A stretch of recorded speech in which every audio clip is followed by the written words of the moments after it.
Hello, my name is Jorge Gutierrez. I'm the director of the Book of Life and Maya and the Three, and I'm on the autism spectrum. Grief is a spectrum too. Grief, the response to loss, can be difficult for anyone to express and process.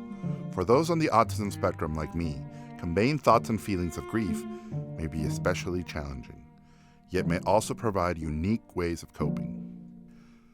The loss itself takes many forms, often the passing of a loved one. He was my father and I loved him. So he wasn't there anymore, he was just in my heart. When my grandmother Gigi passed, because of COVID, it felt like Mrs. Claus died to me. Because every day when I visited her, it was like a Christmas morning, where she'd always be able to bake and make cookies, where she gave gifts and she was loving and she was kind.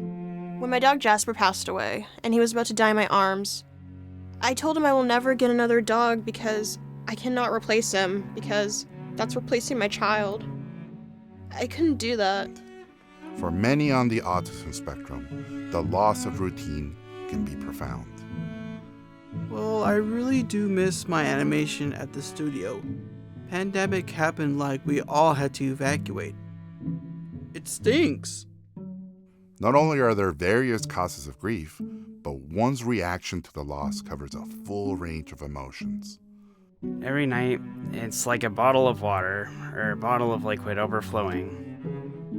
And once I lay down, that's when the bottle cap just pops off and the tears come, really. My father had lung cancer, which had spread. My mother responded like a Greek tragedy, literally wailing for hours. I did cry, not so much the day my father died, but as time passed, when I thought of him. Some on the autism spectrum deeply feel grief, yet keep these feelings deep within. This can cause feelings of being misunderstood. I don't remember. I remember crying once with my dad. That was a long time after he passed. I just got a little emotional. But no, I did. I missed him, but I wasn't really. It was hard for me to be upset. Many on the autism spectrum work through their grief over time by making or displaying art. I like doing something funny when I'm sad. Like I draw funny cartoons. Can I show you the rough animation I worked on?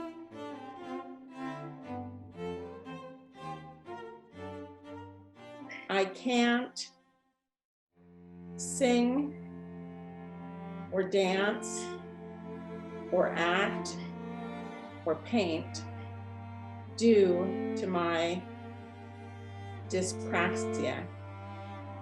However, actually, I'm now a published poet.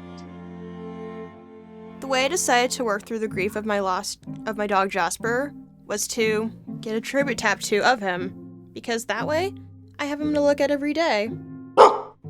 Some cope with their grief out of necessity to be strong for others.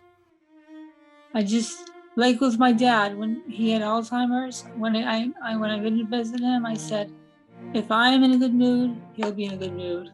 So I said the same thing with my sister. If I'm in a good mood, it'll help her be in a good mood. Often, the very memories that are most painful at first to recall eventually become the fond memories that heal. For me, I try not to think about when he suffered. I try to think about going on adventures with him. One adventure me and Jasper did, I was about to turn 9, and my birthday party was in a forest. and we dressed him like a fairy. Many work through their grief by reaching out to others, or by reaching within, or by doing both.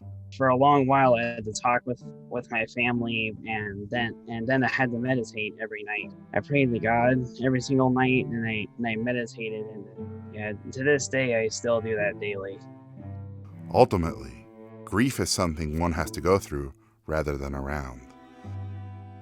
To me, grief is not a state, but a journey or a process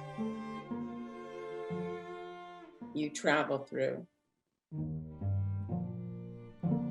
Thank you so much, because I actually feel a lot better today now that I've talked about it, really.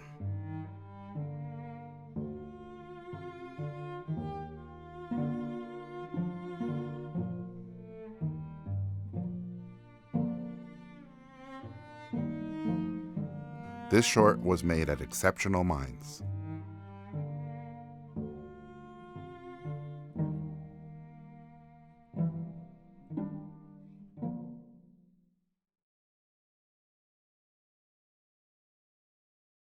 Zach, how come you never brought me any of your grandma's cookies? The actual truthful answer is her cookies tasted way too darn good.